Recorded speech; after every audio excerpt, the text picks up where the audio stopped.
Hello students, मैं Veena Gupta. Last day हमने आपको बताया था रिक्रूटमेंट के इंटरनल सोर्सेज क्या होते हैं।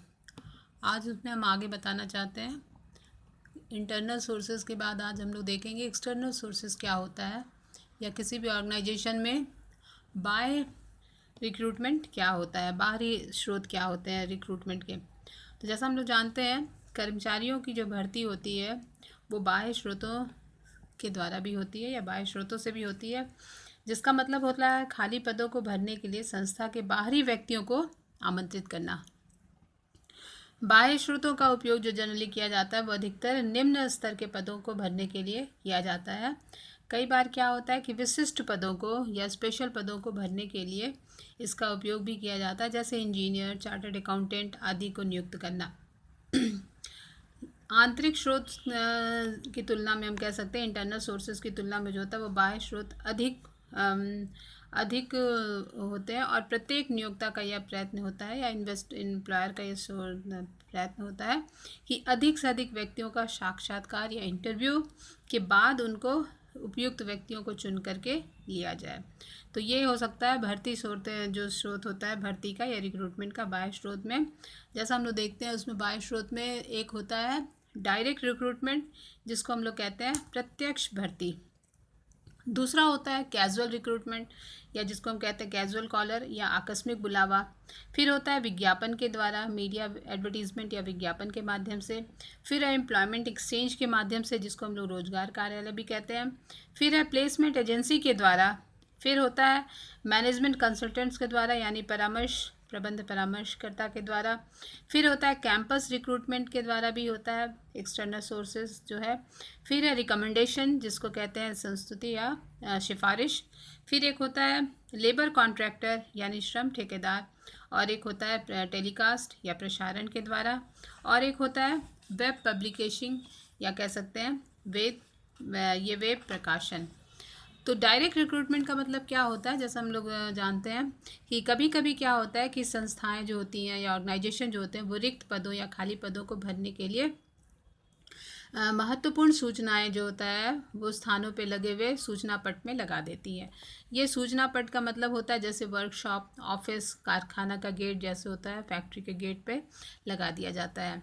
इससे क्या होता है कि जो इच्छुक व्यक्ति होते हैं वो सूचनाओं को देखते हैं और उससे प्रेरित होकर के वांछित पद या जो वैकेंट पद होता है उसमें आवेदन करते हैं। भर्ती का यह जो स्रोत होता है यह बहुत अनस्किल्ड व्यक्तियों के लिए उपयुक्त होता है, और इन्हें हम कह सकते हैं आकस्मिक या फिर डेविड के श्रमिक भी कहते हैं। फिर कहता है ये श्रमिक जो होते हैं वो जनरली क्या होता है कि दैनिक मजदूरी पद्धति पे या डेली रिम्यूनरेशन के आधार पे इनको रखा जाता है। इस विधि के लिए या ये जो रिक्रूटमेंट का तरीका होता है इसमें विज्ञापन की आवश्यकता नहीं होती है, क्योंकि ये संस्था के लिए एक सस्ती पद्धति भी होती है। नेक्स्ट है हमारा कैजुअल कॉलर, या जिसको कहते हैं आकस्मिक बुलावा। इसमें क्या होता है कि अनेक अच्छी संस्थाएं जो होती हैं वो समय समय पर योग्य यानी कि एफिशिएंट और प्रतिभाशाली व्यक्तियों को आवेदन इस विचार पर भेजती हैं कि आवश्यकता पड़ने पर उन्हें नियुक्ति का अवसर दिया जाएगा। जनरली ऑर्गेनाइजेशन क्या करती है, इन व्यक्तियों का एक वेटिंग लिस्ट तैयार कर लेती हैं, और जैसे जैसे कोई पद खाली होता है इसमें योग्य व्यक्तियों को बुला लिया जाता है। इस पद्धति को कह सकते हैं कि इसमें विज्ञापन की आवश्यकता नहीं होती है, इसलिए ये भी एक सस्ती पद्धति कहलाती है। दूसरा है मीडिया एडवर्टीजमेंट, जिसको कहते हैं विज्ञापन माध्यम के द्वारा। विज्ञापन माध्यम के द्वारा क्या होता है कि बाहरी व्यक्तियों को कर्मचारियों को खोजने के लिए एक प्रभावपूर्ण तरीका होता है। इसमें क्या होता है कि उच्च स्तर तथा मध्य पद, हाई लेवल और मिड लेवल के पदों के लिए बड़ी मात्रा में लोगों को संस्था की ओर आकर्षित किया जाता है। विज्ञापन का यह तरीका जैसे जनरली होता है न्यूज़पेपर के द्वारा, फिर एम्प्लॉयमेंट समाचार के द्वारा, टेलीविज़न के द्वारा या मैगजीन्स के द्वारा इसकी सहायता मतलब की जाती है। विज्ञापन में क्या होता है कि रिक्त पद या खाली पद की जो होती है वो संख्या, फिर कार्य का क्या नेचर है, फिर क्या योग्यताएं हैं, रेम्यूनरेशन क्या है आदि के बारे में जानकारी दी जाती है। इससे क्या होता है कि संस्था का जो चयन का या सिलेक्शन का जो क्षेत्र होता है वो काफ़ी वाइडर हो जाता है, और जिसमें क्या होता है कि अच्छे कर्मचारियों को नियुक्त करने की संभावना बनती है। इस तरह से होता है मीडिया एडवर्टीजमेंट या विज्ञापन के द्वारा। फिर है एम्प्लॉयमेंट एक्सचेंज के द्वारा भी एक्सटर्नल रिक्रूटमेंट किया जाता है, जिसमें जनरली क्या होता है कि प्रत्येक जिला का जो सरकार होता है वो रोजगार कार्यालय एम्प्लॉयमेंट एक्सचेंज के द्वारा खोले जाते हैं, और जहाँ पे नौकरी के लिए जो इच्छुक व्यक्तियों के नाम वहाँ पे दर्ज होते हैं या वहाँ पे वो लोग रिकॉर्ड कर लेते हैं। इसमें क्या होता है कि प्रबंधक या मैनेजर रिक्त पद या जो खाली पद होता है उसमें सूचना रोजगार कार्यालय के को भेज देते हैं, और उसके बाद क्या करते हैं कि एम्प्लॉयमेंट ऑफिसर अपने कार्यालय में दर्ज व्यक्तियों में से जो वांछित या योग्य व्यक्ति होते हैं उनको एक संस्था का नाम जो होता है वो संस्था में भेज दिया जाता है। संस्था का जो मैनेजर होता है या प्रबंधक जो होता है वो उन व्यक्तियों को आमंत्रित करता है या फिर उन्हें बुलाता है और अपनी ज़रूरत के अनुसार उनको सिलेक्शन करता है। इस तरह से कर्मचारी भर्ती का यह जो तरीका होता है या रिक्रूटमेंट का जो तरीका होता है इसमें जनरली किसका होता है, टाइपिस्ट का, क्लर्क का, चपरासी आदि का जो चयन या सिलेक्शन जो होता है इस पद्धति के द्वारा किया जाता है। इसमें क्या होता है कि कर्मचारी जो होते हैं वो उपलब्ध कराए जाते हैं और उपयोगी जो नहीं होते उन्हें नहीं रखा जाता है। फिर प्लेसमेंट एजेंसी के द्वारा जिसको कहते हैं कि इसमें क्या होता है कि आजकल प्लेसमेंट एजेंसी के द्वारा भी कर्मचारी का सिलेक्शन किया जाता है।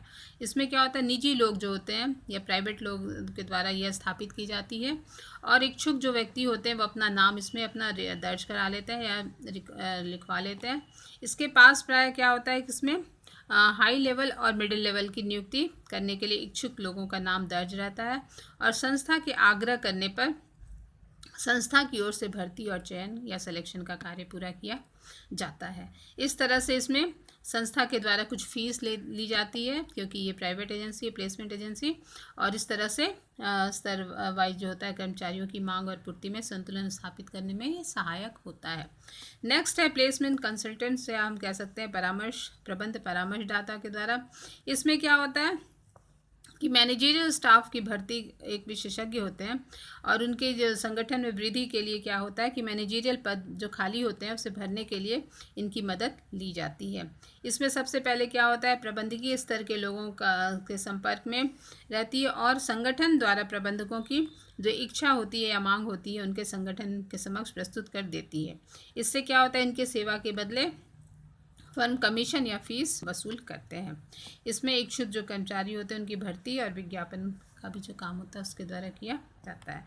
नेक्स्ट है कैंपस रिक्रूटमेंट या फिर कैंपस भर्ती, जिसमें कहते हैं कैंपस भर्ती का मतलब होता है शिक्षण संस्थाओं के अंदर से भर्ती करने से है, जिसमें क्या होता है कि बड़ी संस्थाएं युवा और प्रतिभाशाली व्यक्तियों को प्राप्त करने के इरादे से शिक्षण संस्थाओं में एजुकेशनल इंस्टीट्यूशन में जाकर के संपर्क करते हैं, जहां ऐसे व्यक्तियों को प्राप्त किया जाता है कहाँ से, जहां कॉलेजेस से, यूनिवर्सिटीज़ से, या फिर मैनेजमेंट इंस्टीट्यूट से, या फिर टेक्निकल इंस्टीट्यूट से आदि को इसमें सम्मिलित किया जाता है। जनरली वहाँ से इन संस्थाओं से योग्य और युवा विद्यार्थियों का नौकरी उपलब्ध कराने के लिए यह विशेष तरीका है जिसे हम कह सकते हैं प्लेसमेंट सेल, और वहाँ से कंपनी अपने ह्यूमन रिसोर्सेज मैनेजर के द्वारा इन संस्थाओं का प्लेसमेंट रोल संपर्क करके इच्छा अनुसार व्यक्तियों को प्राप्त कर सकता है या करता है। नेक्स्ट है रिकमेंडेशन के द्वारा। जैसा हम लोग जानते हैं कि संस्था अच्छे श्रम प्रबंध के लिए क्या करती है, कभी कभी प्रबंधक अपनी भर्ती वर्तमान कर्मचारियों की सिफारिश से भी करते हैं। इससे पुराने कर्मचारियों को भी प्रोत्साहन मिलता है और नए कर्मचारियों का भी पूरा नियंत्रण रहता है। फिर है नेक्स्ट लेबर एंड कॉन्ट्रैक्टर्स के द्वारा। इसमें क्या होता है कि ठेकेदार श्रमिक और प्रबंधकों के बीच एक कड़ी के रूप में काम करते हैं, और वे श्रमिकों से संपर्क में रहते हैं और दूसरे प्रबंधकों को श्रमिकों की मांग करने पर ठेकेदार तुरंत उनकी उपलब्धि कराते हैं। इस तरह से एक होता है टेलीकास्टिंग या प्रसारण के द्वारा, जिसमें जनरली क्या होता है कि खाली पदों को भरने के लिए प्रसारण पे प्राथमिकता दी जाती है, जिसमें खाली पदों के लिए योग्य और अनुभव संभावित पारिश्रमिक व्यक्तियों को विशेषताओं के आधार पर उनको जानकारी दी जाती है। फिर वेबसाइट के द्वारा या हम कह सकते हैं वेब पब्लिकेशन के द्वारा, जिसमें जनरली क्या होता है कि आजकल जो प्लेसमेंट भर्ती का महत्वपूर्ण माध्यम हो गया ये, इंटरनेट पे भी भर्ती का विशेष वेबसाइट बनाया जाता है, जिससे जो परीक्षार्थी होते हैं या जो प्रार्थी होते हैं वो कंपनी की योग्यता के व्यक्ति की जो ज़रूरत होती है, योग्य व्यक्ति अपनी